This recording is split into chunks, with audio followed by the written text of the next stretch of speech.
విజయనగరంలోని చారిత్రాత్మక ఆస్తులను ప్రజలు కాపాడుకోవాలని జిల్లా కార్యదర్శి సూర్యనారాయణ గురువారం పట్టణ పౌర సంక్షేమ సంఘం నిర్వహించిన రౌండ్ సమావేశంలో ఆయన మాట్లాడారు.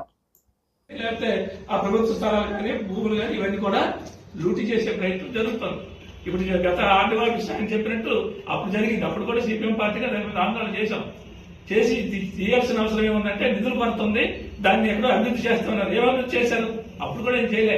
ఆర్డీఓ కూడా ఇప్పుడు ఆయన చెప్పినట్టు 100 కోట్లు విలువ చేసే స్థలం అది. ఆ స్థలం కొట్టేసి అడుగు అభివృద్ధి రీజన్ ఏదో మొత్తానికి ఆ రకంగా చేశారు. ఇప్పుడు ఇది కూడా ఒకటి ఇప్పుడు కోలాడుతున్నాం. రైతు బజార్ లేపేశారు, రైతులకు అన్యాయం చేశారు, అది ఎక్కడికో పంపించారు. ఆ వరకు ఏదో చాలా తెచ్చి ఉండొచ్చు. అది కూడా పౌర సంక్షేమ సంఘం, ప్రజా సంఘాలు, సిపిఎం అందరూ పోరాడితే వృత్తి చూపించారు. లేకపోతే ఆ రైతులు 40 మంది కూడా ఎటో పోవాల్సిందే.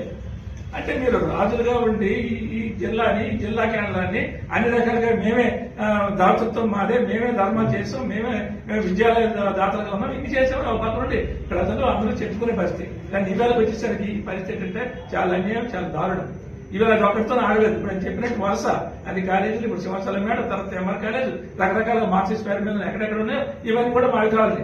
గత ఎమ్మెల్యేగా వచ్చిన గత 6-7 నెలల నుంచి కూడా జిల్లా యంత్రాంగం మీద ఎమ్మెల్యేగా ఒత్తిడి చేస్తున్నట్టు మాకు సమాచారం. ఒత్తిడి చేసి మాస్టర్స్ పేరు మీద ఎక్కడున్నా మాకు బదలాయించాలా, మా పేరు రాయాలని చెప్పేసి ఒత్తిడి తేవడం, దానికి జిల్లా కలెక్టర్ రిజెక్ట్ చేయడం, ఇవన్నీ చాలా జరుగుతుంది. కానీ ఈవేళ వచ్చిన పదవిని అడ్డం పెట్టుకుని ఈ రోజు అధికారుల మీద ఒత్తిడి చేసి చేస్తావా చేయమనే దగ్గరికి ఈ రోజు పరిస్థితి వచ్చింది. కాబట్టి ఈ రకంగా చేస్తే ఈ జిల్లాలో ఇంత ముందు కూడా చెప్పాం, ఈ జిల్లాలో ఈ హెడ్ క్వార్టర్లో జిల్లా కేంద్రం, ఈ కేంద్రానికి భవిష్యత్తు అవసరాలకి, అనేక రంగాలకి, అనేక విద్యాలయాలకి, రకరకాల చేయాల్సిన భవనాలు ఇవన్నీ ఖాళీ స్థలాలు కావాల్సిన అవసరం ఉంది.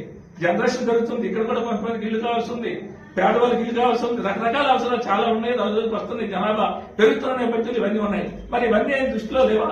అది సొంత ఆస్తే, ఆయన ఆస్తే అంటే కాదని అంటున్నప్పుడు ఈ రకంగా ఎలాగా మీరు ఇస్తారని చెప్పేసి మనం చెప్తున్నాం. అందుకని ఇదేదో ఒకరిద్దరు సమస్య కాదు, ఇది ఇక్కడ కాకపోతే జిల్లాలో కూడా ఇలాంటివి చాలా జరుగుతున్నాయి. అధికారం వచ్చిన ప్రతి ఒక్కరు కూడా ఎక్కడ భూములు ఉన్నాయి, ఎక్కడ బందిరి భూములు ఉన్నాయి, ఎక్కడ ప్రభుత్వాలు ఉన్నాయి, ఇవన్నీ ఎక్కడ చిన్న మొక్క ఉన్నాయి తీసుకొచ్చి మొత్తం ఉన్న అధికారాన్ని ఉపయోగించి అది వాళ్ళ పనులు చేసుకున్న పరిస్థితి.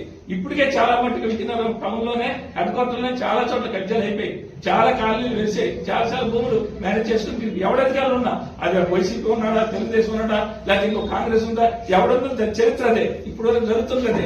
ఎవడున్నా ఈ ప్రభుత్వ ఆస్తులు, ప్రజల ఆస్తులు, మంత్రి భూములు, ఈ భూములన్నీ చౌకగా కొట్టేయడం, అధికారాన్ని ఉపయోగించుకుని మొత్తం లూటీ చేయడం అనేది ఇప్పుడు జరుగుతుంది.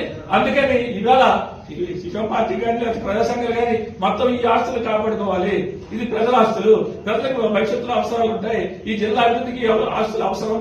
కాబట్టి ఈ అవసరం ఉన్న మేరకు అది దూరదృష్టితో మనం ఆలోచించాల్సిన అవసరం ఉంది. కాబట్టి ఈ రోజు వాళ్ళగా చూసినప్పుడు వాళ్ళకైనా మనం చెప్తున్న ఇంతకుముందు కూడా చెప్పాం.